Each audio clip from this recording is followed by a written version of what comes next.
Je veux vous parler aujourd'hui de transformer votre vie en un an grâce à un plan de réussite. Sachez que Dieu ne vous a jamais destiné à rester coincé, découragé ou dépassé. Il a de plus grandes choses en réserve pour vous, mais il attend que vous fassiez un pas de foi. Peut-être avez-vous lutté, vous sentant comme si vous étiez au même endroit année après année. Mais je veux vous encourager. Cette année peut être celle de votre percée. Vous n'avez pas à vivre encore 12 mois à douter, à souhaiter et à attendre. Passez à l'action et engagez-vous dans un plan qui, dans un an, vous fera regarder en arrière, émerveillé par ce que Dieu aura accompli dans votre vie. Je commence par vous dire quelque chose de puissant. Si vous ne pouvez pas le voir, vous ne pouvez pas l'atteindre. La réussite commence toujours par une vision. La vie que vous vivez aujourd'hui est le reflet de la vision que vous avez eue hier. Si vous n'avez pas une vision claire de là où vous voulez aller, vous retrouverez à errer sans direction, vous contentant de moins que ce que Dieu a prévu de meilleur pour vous. Mais ce n'est pas votre destin. Dieu vous a créé avec un but précis et a placé en vous des rêves qui attendent d'être libérés. Pensez-y. Avant qu'un architecte ne construise un gratte-ciel, il ne se contente pas de couler du béton ou d'empiler des briques au hasard. Il commence par un plan détaillé. De la même manière, vous devez voir votre avenir dans votre cœur et votre esprit avant de pouvoir y marcher. Proverbe 29, 18 dit « Quand il n'y a pas de vision, le peuple périt ». Cela signifie que sans vision, vous restez coincé, vous vous sentez perdu et vous vous contentez de choses qui ne vous étaient pas destinées. Mais quand vous avez une vision claire, quand vous vous voyez vivre dans la victoire, entrer dans votre vocation et accomplir vos rêves, les portes s'ouvrent soudainement. Des opportunités se présentent et les bonnes personnes apparaissent. Peut-être avez-vous l'impression que votre vie est un schéma d'attente, que vous espérez un changement sans savoir quoi faire ensuite. Je vous encourage à avoir une vision pour votre vie. Voyez-vous en bonne santé, voyez-vous réussir, voyez-vous libéré de vos dettes et de vos dépendances, marchant dans la paix et la joie. Arrêtez de vous concentrer sur là où vous avez été et fixez-vous sur là où vous allez.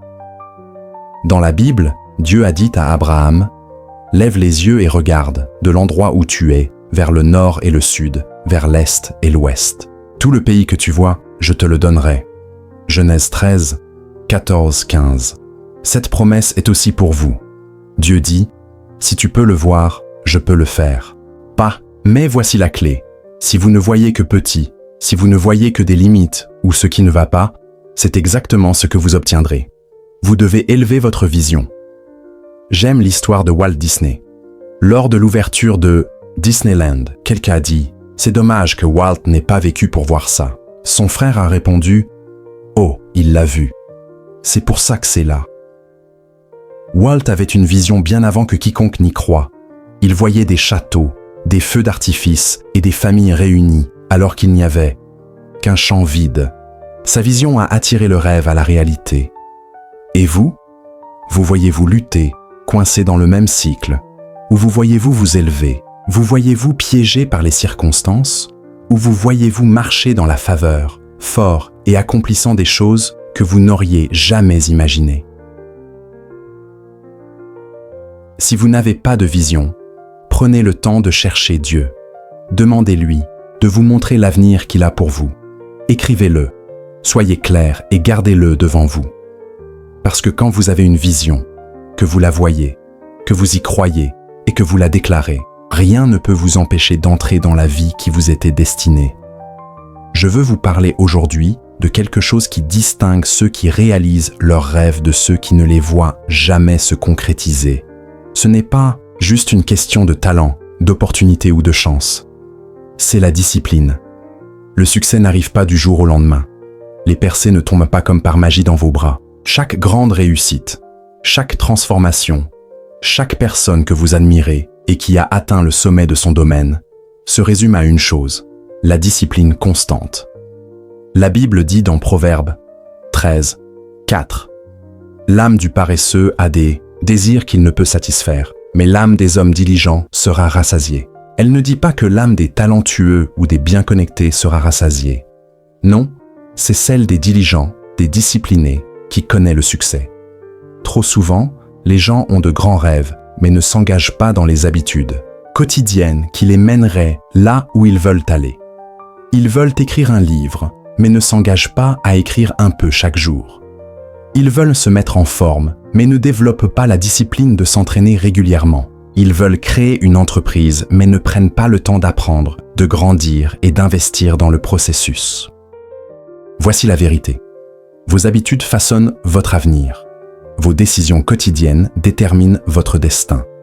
Si vous voulez vivre une vie victorieuse et réussie, vous devez développer la discipline de prendre les bonnes mesures, même quand vous n'en avez pas envie.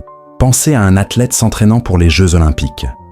Il ne se présente pas simplement le jour J en s'attendant à gagner la médaille d'or. Non, il passe des années à s'entraîner, à manger sainement, à se coucher tôt et à se montrer, même quand il n'en a pas envie. Il dépasse ses sentiments parce qu'il sait que sa discipline d'aujourd'hui créera son destin de demain.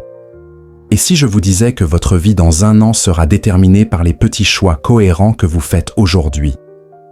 Si vous lisez un chapitre d'un livre chaque jour, à la fin de l'année, vous aurez lu 365 chapitres, soit des dizaines de livres qui pourraient transformer votre état d'esprit. Si vous économisez un peu d'argent chaque mois, d'ici la fin de l'année, vous pourriez avoir un fonds d'urgence qui vous apporte la paix. Si vous priez et passez du temps avec Dieu régulièrement, d'ici l'année prochaine, votre foi sera plus forte que jamais. Il ne s'agit pas de faire des pas géants, mais de petits pas chaque jour. Le défi, c'est que la discipline n'est pas toujours facile. Il y aura des jours où vous n'aurez pas envie de faire d'efforts, des jours où vous vous sentirez découragé, des jours où vous voudrez abandonner. C'est là que vous devez vous rappeler. Je ne fais pas ça juste pour aujourd'hui, je le fais pour mon avenir. Galates 6, 9 dit: Ne nous lassons pas de faire le bien, car au moment convenable, nous récolterons une moisson si nous ne nous relâchons pas. J'aime qu'ils disent « au moment convenable ». Il y a une récompense pour votre discipline, une moisson qui vous attend. Vous ne la verrez peut-être pas aujourd'hui, mais si vous continuez à vous montrer, à faire des efforts et à faire ce que vous savez devoir faire, votre percée est en route. Mais les gens pensent que la discipline est restrictive, qu'elle limite leur vie. Mais la vérité, c'est que la discipline apporte la liberté. Quand vous avez la discipline de prendre soin de votre corps, vous avez la liberté de vivre une vie longue et saine. Quand vous avez la discipline de gérer vos finances, vous avez la liberté de bénir les autres et de vivre sans stress. Quand vous avez la discipline de vous lever tôt et de poursuivre vos objectifs, vous avez la liberté de créer la vie dont vous rêvez. La discipline est le pont entre là où vous êtes et là où vous voulez être. Alors, je vous demande, dans quel domaine de votre vie devez-vous développer la discipline? Dans votre santé, vos finances, vos relations, votre foi ou votre croissance personnelle? Quoi qu'il en soit, prenez aujourd'hui la décision d'être cohérent, de rester engagé et de ne pas abandonner. Parce que si vous restez discipliné, si vous continuez à avancer, je vous promets que le destin vous attend. Dans 1 an, vous regarderez en arrière et direz « Je suis si heureux de ne pas avoir arrêté. Je veux vous parler aujourd'hui du pouvoir de vos mots. Ce que vous dites façonne votre avenir, détermine votre destin et fixe le cap de votre vie. Beaucoup de gens ne réalisent pas que leurs paroles les poussent soit vers la victoire, soit vers la défaite. Vous ne pouvez pas parler constamment de défaite, vous plaindre de votre situation ou déclarer l'échec et vous attendre à vivre dans l'abondance. Vos mots ont un pouvoir créateur. Proverbe 18, 21 dit « La mort et la vie sont au pouvoir de la langue, et ceux qui l'aiment en mangeront les fruits. » Cela signifie que ce que vous dites produit des fruits dans votre vie, bons ou mauvais. Vous parlez soit la vie sur votre avenir, soit la défaite. Voyez vos mots comme des graines. Chaque fois que vous parlez, vous plantez quelque chose dans votre vie. Si vous dites « Je ne sortirai jamais de mes dettes », vous plantez une graine de lutte. Si vous dites « Je ne rencontrerai jamais la bonne personne », vous plantez une graine de solitude. Si vous dites « Je suis toujours malade à cette période de l'année », vous venez d'inviter la maladie. Mais quand vous commencez à parler la vie, vous plantez des graines de bénédiction. Quand vous déclarez je suis béni, je suis fort, je suis favorisé, je suis en bonne santé, je suis victorieux. Vous dites ce que Dieu dit de vous. Et ces graines prendront racine et grandiront. C'est pourquoi Dieu a dit à Ézéchiel de prophétiser sur des ossements secs dans Ézéchiel 37. Ces os étaient sans vie, sans espoir et dispersés. Mais Dieu n'a pas dit à Ézéchiel d'accepter ce qu'il voyait. Non, il lui a dit de parler à ces os et de leur dire de vivre. Quand Ézéchiel a obéi, les os se sont rassemblés et la vie a été restaurée. Qu'y a-t-il dans votre vie qui semble sans espoir aujourd'hui? Vos finances sont-elles comme des os secs? Votre santé? Vos rêves semblent-ils impossibles? Dieu dit, parle la vie sur ces endroits secs. Prophétise sur ton avenir. Déclare ce que j'ai promis. Ce que vous dites, vous le faites vivre. Si vous continuez à le dire, vous le verrez. L'ennemi veut que vous restiez négatif parce qu'il sait que s'il peut contrôler vos mots, il peut contrôler votre avenir. Mais aujourd'hui, je vous mets au défi de changer votre façon de parler. Au lieu de dire « je n'avancerai jamais », dites « Dieu est mon pourvoyeur, il m'ouvre des portes, je marche dans l'abondance ». Au lieu de dire « je ne serai jamais en bonne santé », dites « la guérison coule en moi, mon corps est fort, je vivrai une vie longue et pleine ». Au lieu de dire « je vais toujours lutter », déclarez « je suis plus qu'un vainqueur, la faveur me poursuit, mes meilleurs jours sont devant moi ». Vos mots créent votre réalité. Quand vous alignez vos paroles sur les promesses de Dieu, quelque chose change dans l'atmosphère. Vous commencez à vous voir différemment, à marcher avec confiance, à aligner vos pensées et vos actions sur la victoire, pas sur la défaite. Je sais ce que certains pensent, mais je ne me sens pas béni. Je ne vois pas de faveur dans ma vie. Rien de bon ne se passe en ce moment. C'est le test de la foi. Vous n'attendez pas de le voir pour le déclarer. Vous le déclarez jusqu'à ce que vous le voyiez. Romains 4, 17 dit que Dieu appelle à exister ce qui n'existe pas. Cela signifie que vous devez commencer à proclamer votre victoire avant de la voir. Quand vous déclarez « Je suis béni, je suis fort, je suis victorieux », même si vous ne le sentez pas, vous mettez votre foi en action. C'est exactement ce qu'a fait Abraham. Il avait presque 100 ans quand Dieu lui a dit qu'il serait le père de nombreuses nations. Tout, dans l'ordre naturel, disait que c'était impossible. Mais la Bible dit qu'il ne douta pas, par incrédulité, de la promesse de Dieu, mais il fut fortifié dans sa foi. Il a continué à croire, à parler, et au bon moment, Dieu a accompli ce qu'il avait promis. Et si votre percée n'était qu'une déclaration loin de vous? Et si la promotion, la guérison, l'opportunité ou la restauration attendaient que vous aligniez vos paroles sur les promesses de Dieu? Quand vous faites cela, vous donnez le ton à votre journée. Vous dites à l'ennemi qu'il n'a aucun pouvoir ici. Vous parlez la vie et vous marchez dans la victoire. Dernier mot, mes amis. Je vous mets au défi aujourd'hui de faire attention aux mots que vous prononcez. Arrêtez de parler de défaite, de manque, de doute. Commencez à déclarer la victoire, l'augmentation, le meilleur de Dieu pour votre vie. Si vous prenez l'habitude de parler la vie sur votre avenir, je vous promets que vous verrez des choses changer. Des portes s'ouvriront, des opportunités viendront, la faveur vous poursuivra. Vous entrerez dans le destin que Dieu a préparé pour vous. Je veux vous parler aujourd'hui de quelque chose qui retient tant de gens, pas seulement dans leurs relations ou leur carrière, mais dans toute leur vie, le poids du passé. Trop de gens portent les bagages d'hier. Ils s'accrochent aux vieilles blessures, aux échecs, aux erreurs, aux déceptions, aux trahisons et aux regrets. Et parce qu'ils continuent à regarder en arrière, ils ne peuvent pas avancer vers les nouvelles choses que Dieu a pour eux. Mais aujourd'hui, je vous encourage. Il est temps de laisser le passé derrière vous. Ésaïe 43, 18-19 dit « Ne pensez plus aux événements passés, ne considérez plus ce qui est ancien. Voici, je fais une chose nouvelle, elle germe déjà.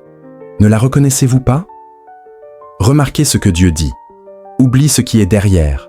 Arrête de t'y attarder. » Pourquoi? Parce que si vous regardez constamment dans le rétroviseur, vous allez manquer ce qui vous attend. Dieu fait quelque chose de nouveau, mais si vos mains sont pleines d'hier, vous ne pourrez pas recevoir ce qu'il a pour vous aujourd'hui. Imaginez conduire une voiture en regardant uniquement dans le rétroviseur. Que va-t-il se passer? Vous allez avoir un accident. C'est exactement ce qui arrive quand nous vivons dans le passé. Nous ne pouvons pas avancer parce que nous sommes trop concentrés sur ce qui est derrière nous.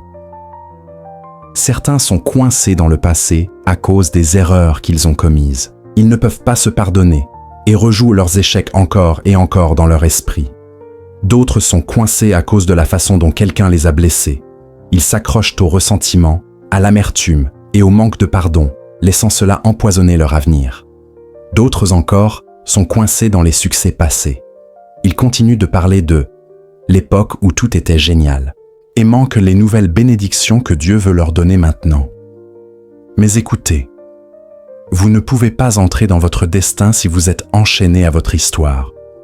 Paul a dit dans Philippiens 3, 13, 14 « Frères, je ne pense pas l'avoir saisi, mais je fais une chose, oubliant ce qui est derrière et me portant vers ce qui est devant, je cours vers le but pour remporter le prix de la vocation céleste de Dieu en Jésus-Christ. » Paul a dû laisser tomber son passé, ses échecs, ses regrets et même ses réussites, pour avancer vers l'avenir que Dieu avait pour lui. Peut-être portez-vous encore quelque chose du passé qui vous pèse, une relation qui n'a pas fonctionné, une entreprise qui a échoué, une décision que vous regrettez. Il est facile de laisser ces choses vous définir, de dire « si seulement j'avais fait ça différemment » ou « si seulement il ne m'avait pas fait du mal ». Mais vivre dans le regret ne changera pas le passé, cela ne fera que voler votre avenir. J'aime ce que dit Joël 2, 25. Je vous remplacerai les années qu'ont dévoré les sauterelles. Cela signifie que Dieu peut reprendre ce qui était perdu et vous le restituer. Il peut prendre vos erreurs, votre douleur, vos échecs et les utiliser pour construire quelque chose de mieux. Mais voici la clé. Vous devez lâcher prise pour qu'il puisse le faire. Vous devez libérer la douleur, pardonner à ceux qui vous ont blessé, dépasser l'erreur et croire que Dieu a quelque chose de meilleur pour vous. Pour certains, le passé est une prison parce qu'ils n'ont pas pardonné à quelqu'un. Peut-être un ami qui les a trahis, un parent absent, un patron qui les a maltraités. Pardonner ne signifie pas que ce qu'ils ont fait était bien. Cela ne signifie pas non plus que vous les laissez revenir dans votre vie. Cela signifie simplement que vous refusez de laisser leurs actions contrôler votre avenir. Jésus a dit dans Matthieu 6, 14 « Si vous pardonnez aux hommes leurs fautes, votre Père céleste vous pardonnera aussi. Votre pardon n'est pas seulement pour eux, il est pour vous. Quand vous vous accrochez à l'amertume, c'est comme boire du poison en espérant que l'autre personne souffre. Mais quand vous pardonnez, vous vous libérez. Peut-être que ce qui vous retient n'est pas ce que quelqu'un d'autre a fait, mais ce que vous avez fait. Nous avons tous fait des erreurs, dit des choses que nous regrettons, pris des décisions que nous voudrions annuler.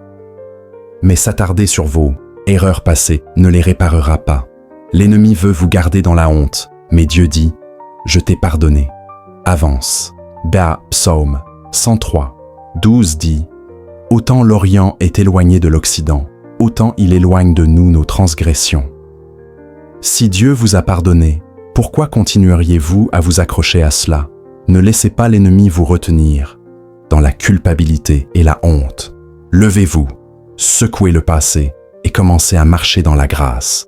Mon ami, votre passé est terminé. Dieu ne se concentre pas sur là où vous avez été, mais sur là où vous allez. Il a un nouveau chapitre qui vous attend. Mais vous devez arrêter de relire le dernier. Arrêtez de vous attarder sur ce qui n'a pas fonctionné, sur ce qui s'est mal passé, sur la douleur. Lâchez prise et marchez vers l'avenir que Dieu a pour vous. Je veux vous parler aujourd'hui du pouvoir de ceux qui vous entourent. Les personnes que vous laissez entrer dans votre vie peuvent soit vous pousser vers votre destin, soit vous en éloigner. Elles peuvent vous élever ou vous tirer vers le bas, vous gardant coincé dans la médiocrité. Proverbe 13, 20 dit « Celui qui marche avec les sages devient sage, mais celui qui fréquente les insensés s'en trouve mal. » Cela signifie que si vous passez du temps avec des gens sages, réussis et remplis de foi, vous vous élèverez à leur niveau. Mais si vous êtes constamment entouré de personnes négatives, paresseuses ou toxiques, elles vous feront tomber. La vérité, c'est que vous ne pouvez pas accomplir votre destin seul. Dieu nous a conçus pour être connectés aux autres, mais nous devons être connectés aux bonnes personnes, celles qui vous construisent, vous encouragent et vous mettent au défi de devenir tout ce pourquoi Dieu vous a créé. Vous ne le réalisez peut-être pas, mais vos amis façonnent votre avenir. Vos relations les plus proches influencent votre façon de penser, de parler, de vous voir et de réagir aux défis. Si vous vous entourez de personnes qui ont une mentalité de victime, qui se plaignent, blâment les autres et trouvent des excuses, vous commencerez à adopter cette attitude.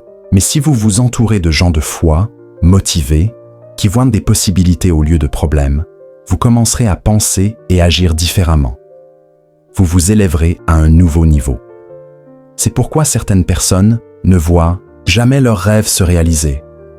Elles sont entourées des mauvaises voix, des amis qui ne croient pas en elles, des gens qui parlent constamment de doutes, de négativité et de peur. Mais aujourd'hui, je vous encourage. Si quelqu'un, ne vous pousse pas vers votre destin, il est peut-être temps de prendre de la distance. Regardez autour de vous. Qui est dans votre cercle intime? Ces personnes vous inspirent-elles à être meilleurs? Encouragent-elles vos rêves ou les découragent-elles? Vous poussent-elles vers Dieu ou vous en éloignent-elles? Vous célèbrent-elles ou rivalisent-elles secrètement avec vous? Les personnes les plus proches de vous devraient vous élever, pas vous rabaisser. Elles devraient croire en vous, vous soutenir et vous pousser à être la meilleure version de vous-même. Jésus a établi l'exemple pour nous. Il aimait tout le monde, mais il ne passait pas le même temps avec tout le monde. Il avait des milliers de disciples, mais il gardait un cercle intime restreint, Pierre, Jacques et Jean. Pourquoi? Parce que Jésus savait que les personnes les plus proches de lui devaient être fortes dans la foi, engagées dans la vision et alignées sur le dessein de Dieu. Vous devez faire de même. Aimez tout le monde, mais choisissez sagement votre cercle intime. Lâchez les relations toxiques. Certaines personnes ne sont pas faites pour aller là où Dieu vous emmène. Vous devez être prêt à laisser partir les relations qui vous drainent, vous retiennent ou vous tirent vers le bas. Cela ne signifie pas que vous arrêtez d'aimer ces gens. Cela signifie simplement que vous arrêtez de laisser les mauvaises personnes influencer votre vie. Certaines amitiés sont saisonnières. Certaines personnes ont été bonnes pour vous dans une saison, mais ne sont pas destinées à rester dans la suivante. Si quelqu'un apporte constamment du drame, de la négativité ou de la division dans votre vie, il est peut-être temps de prendre vos distances. Si quelqu'un vous tire toujours vers le bas, décourage vos rêves ou vous fait vous sentir petit, il est peut-être temps de le laisser partir. Si quelqu'un vous éloigne de vos valeurs, de votre but ou de votre foi, vous devez reconsidérer cette relation. N'ayez pas peur de vous éloigner de ce qui ne vous sert pas. Quand vous lâchez les mauvaises personnes, Dieu amènera les bonnes. Entourez-vous de gens qui vous mettent au défi. Si vous voulez grandir, si vous voulez atteindre votre plus haut potentiel, vous devez être avec des gens qui vous poussent à être meilleurs. Trouvez des gens qui sont devant vous dans la vie, plus sages, plus forts, plus performants. Si vous voulez grandir spirituellement, soyez avec des gens passionnés par leur foi. Si vous voulez progresser dans votre carrière, passez du temps avec des gens excellents dans leur domaine. Si vous voulez développer de meilleures habitudes, entourez-vous de personnes disciplinées. Vous ne pouvez pas vous élever plus haut que les gens qui vous entourent. Trouvez des mentors, des coachs, des amis qui vous aiguisent. Proverbe 27, 17 dit « Comme le fer aiguise le fer, ainsi un homme en aiguise un autre. » Quand vous êtes avec les bonnes personnes, elles appelleront votre grandeur, vous mettront au défi de penser plus grand et vous encourageront à avancer vers votre destin. Soyez un bon ami pour attirer de bons amis. Voici une clé importante. Si vous voulez avoir de grandes relations, vous devez être le genre de personne que les autres veulent avoir à leur côté. Vous ne pouvez pas vous attendre à ce que des gens formidables viennent dans votre vie si vous êtes négatif, peu fiable ou décourageant. Soyez l'ami que vous voulez attirer. Encouragez les autres. Soyez une source d'inspiration et de positivité. Célébrez les succès des autres. Ne soyez pas jaloux. Soyez heureux pour eux. Parlez la vie et la foi. Soyez celui qui édifie les autres, pas celui qui les démolit. Soyez digne de confiance. Les gens fidèles veulent être entourés de ceux qui sont fiables et honnêtes. Quand vous devenez un bon ami, vous attirerez naturellement de bons amis. Dieu enverra les bonnes personnes dans votre vie quand vous serez prêt. Dernier mot, mon ami. Ceux qui vous entourent façonnent votre avenir. Si vous voulez aller plus haut, vous devez être intentionnel avec les gens que vous laissez dans votre vie. Entourez-vous de gens de foi, de vision et d'excellence. Lâchez les relations qui vous retiennent. Trouvez des mentors et des amis qui vous mettent au défi de grandir. Soyez le genre d'amis que vous voulez attirer. Si vous faites cela, je vous promets que Dieu amènera les bonnes personnes dans votre vie. Il vous connectera avec ceux qui aident votre destin, vous inspirent et encouragent vos rêves. Et tandis que vous vous entourez des bonnes personnes, vous entrerez dans la grandeur, le but et la faveur que Dieu a en réserve pour vous. L'un des plus grands défis de la vie est d'apprendre à attendre le timing de Dieu. Nous vivons dans un monde qui célèbre le fast-food, les résultats rapides et les livraisons instantanées. La société nous apprend que si quelque chose n'arrive pas tout de suite, nous devons pousser plus fort, forcer les choses ou les faire arriver nous-mêmes. Mais Dieu n'opère pas selon nos horaires. Ses voies et son timing sont toujours parfaits. Ecclésiaste 3, 11 dit « Il fait toutes choses belles en son temps ». Remarquez qu'il ne dit pas « à votre temps », mais « en son temps ». Cela signifie qu'il y a un moment divin pour chaque rêve, chaque promesse, chaque percée dans votre vie. Juste parce que cela n'est pas encore arrivé, ne signifie pas que cela n'arrivera pas. Dieu travaille dans les coulisses. Parfois, quand nous prions pour quelque chose et ne voyons pas de réponse immédiate, nous commençons à douter. Dieu, m'as-tu oublié? Ai-je fait quelque chose de mal? Peut-être que ce n'est pas pour moi. Mais un délai n'est pas un refus. Pensez à Joseph dans la Bible. Il a eu un rêve qu'un jour il serait un leader. Mais au lieu d'entrer dans son destin, il a été trahi par ses frères, vendu comme esclave et jeté en prison pour un crime qu'il n'a pas commis. Pendant des années, rien ne semblait fonctionner pour lui. Il aurait pu penser « Dieu, où es-tu? Tu m'as donné ce rêve, mais ma vie va dans la direction opposée. » Mais Joseph n'a pas abandonné. Il a continué à faire confiance à Dieu.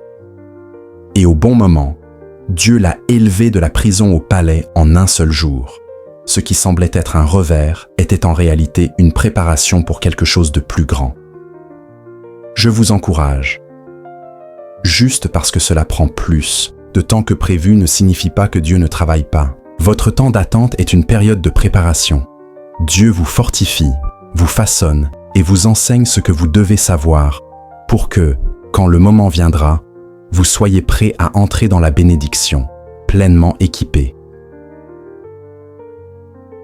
L'une des plus grandes erreurs que nous faisons est d'essayer de forcer quelque chose avant son temps. Pensez à Abraham et Sarah. Dieu leur a promis un enfant, mais après des années sans signe de bébé, ils se sont impatientés. Au lieu d'attendre Dieu, Sarah a dit à Abraham d'avoir un enfant avec sa servante Agar. Ils ont essayé de faire arriver la promesse par leur propre force. Le résultat, Ismaël est né, mais il n'était pas le fils de la promesse. Des années plus tard, quand Sarah avait 90 ans, Dieu a accompli sa promesse et Isaac est né. Mais parce qu'ils avaient essayé de précipiter le plan de Dieu, leur impatience a causé une douleur inutile, des conflits et des luttes. Chaque fois que nous essayons de forcer quelque chose en dehors du timing de Dieu, cela ne fonctionne jamais comme nous l'espérions. Nous finissons frustrés, stressés et épuisés. C'est pourquoi nous devons apprendre à faire confiance à Dieu et à l'attendre. Son plan est meilleur et son timing est toujours bon. Pendant que vous attendez, comment attendez-vous? Il est facile de se sentir frustré, de se plaindre et de demander pourquoi cela prend si longtemps. Mais la foi signifie faire confiance à Dieu même quand vous ne comprenez pas. Galates 6, 9 dit « Ne nous lassons pas de faire le bien, car au temps convenable, nous récolterons une moisson si nous ne nous relâchons pas. » Cela signifie, pendant que vous attendez, Restez fidèle. Continuez à faire ce que Dieu vous a appelé à faire. Restez dans la foi. Ne laissez pas le doute et la négativité s'infiltrer. Restez dans l'expectative. Croyez qu'au bon moment, Dieu le fera arriver. Il voit votre fidélité. Il entend vos prières. Et quand le moment sera venu, vous verrez la percée. Même quand vous ne voyez rien se passer, Dieu est en mouvement. Pensez à une graine plantée dans le sol. Pendant longtemps, vous ne voyez aucune croissance. Mais sous la surface, les racines poussent, la graine prend forme, et au bon moment, elle perce la surface. Votre bénédiction grandit sous la surface. Juste parce que vous ne la voyez pas encore, ne signifie pas que Dieu ne travaille pas. Il aligne les bonnes personnes. Il organise des connexions divines. Il prépare le terrain pour votre percée. Dernier mot, faire confiance au timing de Dieu n'est pas toujours facile, mais cela en vaut toujours la peine. Si vous êtes dans une période d'attente, ne vous découragez pas. Votre temps arrive. Dieu vous prépare, vous positionne et met tout en place. Alors, au lieu de vous inquiéter, adorez. Au lieu de vous plaindre, restez dans la foi. Au lieu d'essayer de forcer les choses, lâchez prise et faites confiance à Dieu. Il a le contrôle. Alors que nous nous trouvons au début d'une nouvelle année, je vous rappelle que Dieu a un plan incroyable pour votre vie. Vos rêves, votre but et votre destin ne sont pas aléatoires. Ils font partie d'un dessein divin. Mais pour avancer vers votre meilleure année, vous devez agir. Embrassez la vision, la discipline et la foi. Parlez la vie sur votre avenir. Lâchez le passé. Entourez-vous des bonnes personnes. Et surtout, faites confiance au timing de Dieu. Le chemin ne sera pas toujours facile. Il y aura des défis, des retards et des moments de doute. Mais rappelez-vous, Dieu travaille toujours dans les coulisses. Chaque porte fermée, chaque revers, chaque période d'attente fait partie de son plus grand plan. Avancez en marchant avec confiance. Restez dans la foi. Continuez à croire et à avancer. La percée arrive. Vos rêves sont plus proches que vous ne le pensez. C'est votre année pour vous élever plus haut, rêver plus grand et faire un pas dans tout ce que Dieu a en réserve pour vous.